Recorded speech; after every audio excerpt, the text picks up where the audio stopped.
ene akwakoye World Malaria Day ekwan a empanyefo ehwe na yabɔ ho ban serebe ya etridi yare a ya na tachi empanyefo ne nkoda ekunku nipa hodo ewo Ghana mamu ya tumi ahwe na yesia no ene yabodwa no ewo ahyama St. Florence Clinic enimu hope na empanyefo ehwehwe omo a omutete ahyama ne mpotemu yehwe umoja hodo ni ahwe se etridi yare no kura wonya bia na kwan ben a yebefa so ne yesia nti yene nipa hodo amuwa ha ebedwetwe nkomo ne yebisa hom se nti so etridi yare no kura edien ene ede ba ekwan ben so ne yebefa so a yebetumi asi ano ehu ekwan eja mo akwa ba de Badum TV so da ewuo na wo ba he die na ba pe no a mbe check mi moja hwe se bibi wo mu a se bibi ben ti se malaria ara something like that.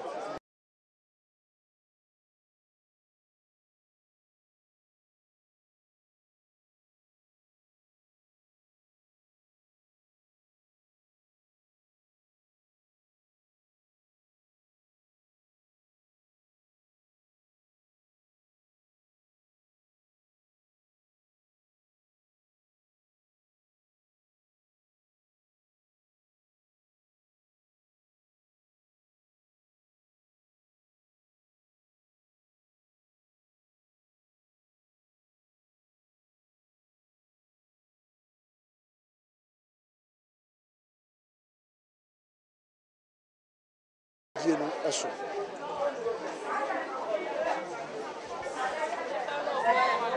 Michelle Antiase by the minimum say yare bia enchene ekum nipa ekum inkola ti enye sana metias e ka malaria die na de malaria entontom na de malaria ba nti obi be say e me wo ba ye wo ka ye a wo ba me ba say me be check say me wo malaria na say minima so that me will be me hu kwan a me fa so like ni nyina be fi me body me obi be say unu be mo da mosquito net actually ye nti na mo na mosquito net ye ni bi wo eni mosquito net ni bo nti ene a wa ba he wo abreshe mu sha answer be use ko ni be kira mosquito net actually me ware she mu say answer me fi and there me sure say me sanya malaria ana menya malaria ntina me ba na obi be say die na de malaria ba say dia ya kira wo say wo mpote mo die na wo say wo ya say be ya ntutu na mo pote the de malaria ba ye efi ani gota and like nyama basa like baby I efi won and de malaria ba nti ede na obe ya ma sa ntutu na ma wo so gota mo efi a obeyi so that ma intuntum baby I dey intuntum every man intuntum aba we sure so on me clean so that unya malaria intuntum so emba u area Wacho intuntum ene disanu amane eba wo malaria okay mi ntimi nchire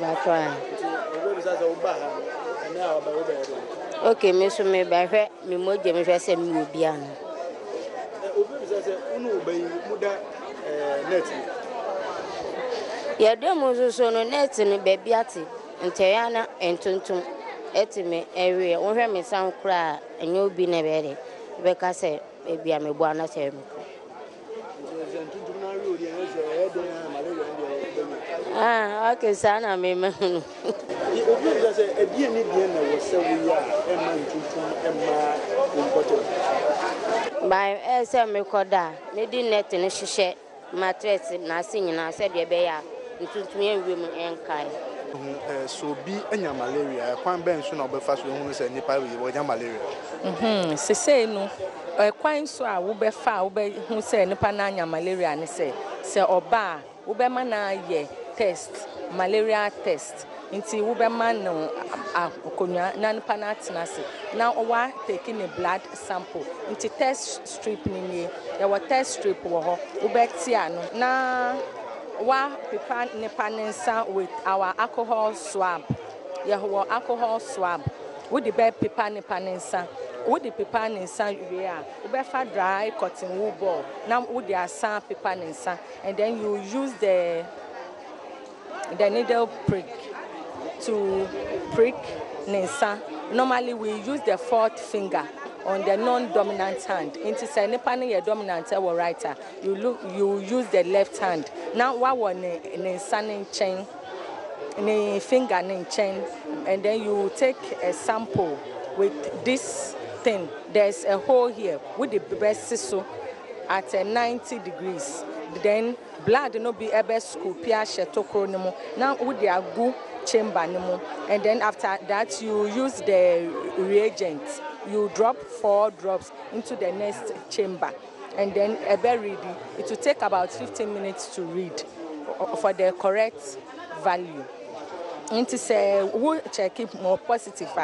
2 strips no be show. That's the red no 2 be show. But if it is negative, it will be only 1 line showing on the cassette. Nipa no on nibi into or negative. But when the 2 lines come and then nipa no will be, that means nipa no positive. Into your table for wa or be call normally na di enkita ho no man treatment wo hono malaria dia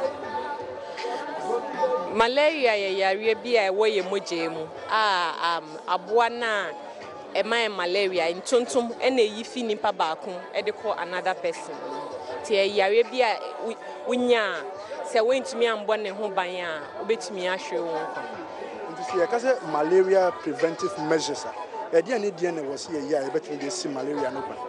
Anti malaria preventive measures are promote e bi ni say obeda ntuntum buom e bi ni so say ufie obetumi ama ye the insecticide e spray wall no ho a be kum ntuntum enye obi a na etumi ye wa ontumi nkoto insecticide na enye ye won krofo a ye amo esua omo ehu nimdie ena apemfo no so ye wo intervention bi de ma omo a omo call hospital. Now after 3 months, your mom edro every month be a faba consenia a beya be born home by Ninkola no home by. And now you call Ghana a show on and on malaria near very seasonal and see some man be a malaria and you are credit be an hour baby. A do man now malaria hobby brain now your mountain colano a drawer a be clear parasite nephew or Momo James and your beya or munya malaria. One other thing we also promote is the clearing of breeding sites and beya ntontom no munya baby na omo. Those are the preventive measures that we promote.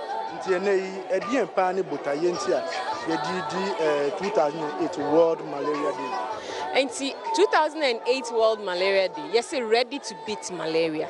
Yejidi said we should put in all our efforts to beat malaria because it is possible to do it.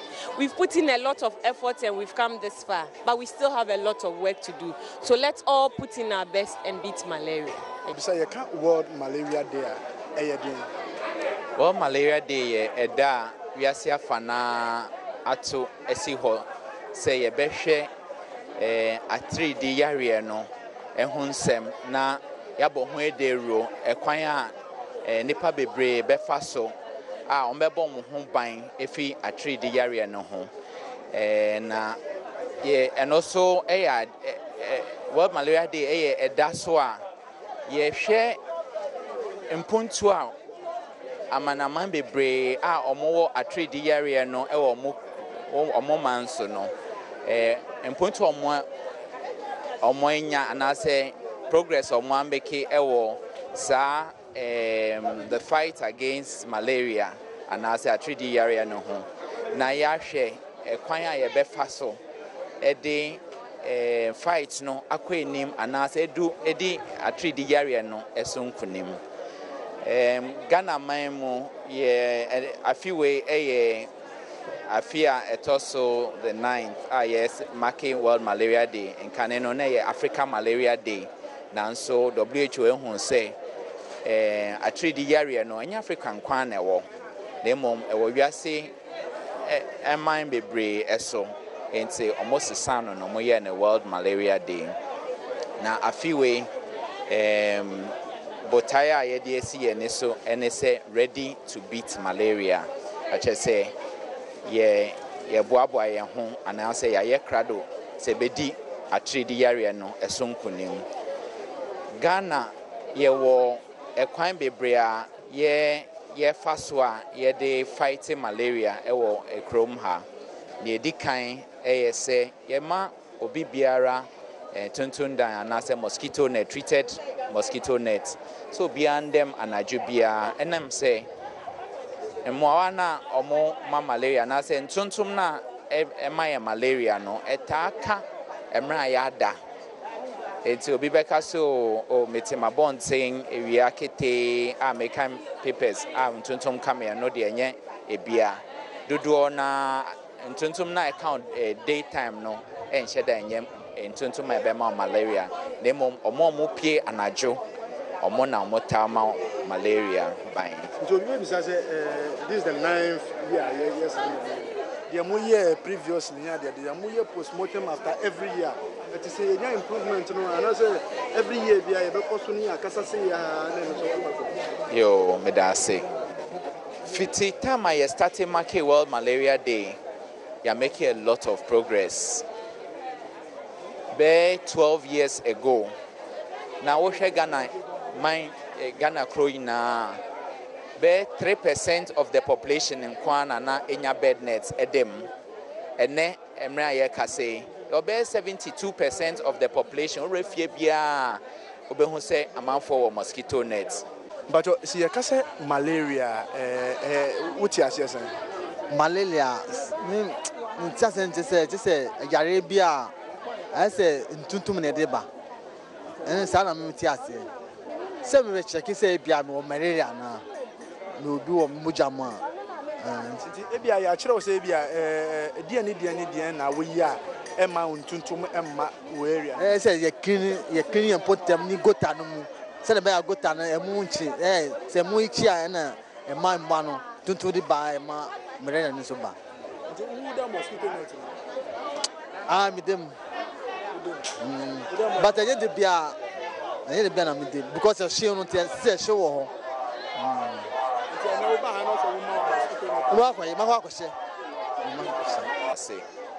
Mosquito nets no ye de ma we na ne di kan obebie rubber na ehwem no na we yi mosquito net na we biebie mu e de ahata bebia ehojo enye bi wonfa hata ewiem e bia edua bia ase ana wo dem kra wo de bie mu na mframan fem first day second day enam say edro na omode ahwem no ano de nti no se wo man mframa fem e wo bebia eho enyon for be 1 to 2 days and san wasate Adom obedem no onva hata wo ho na mo de be sen ho obebo nails be 4 ewo wo dem anase wo nua wo de bebo wo mpa no ho a na wo de asen ho 4 corners no na wo be da ase a wo da mpa no so a so make sure say net no what taking in wo de ahyehye mpa na ase kama se ne ya entuntum ni bi entumi mfa ase enrem enti eno na ehu hia pa na ye kire se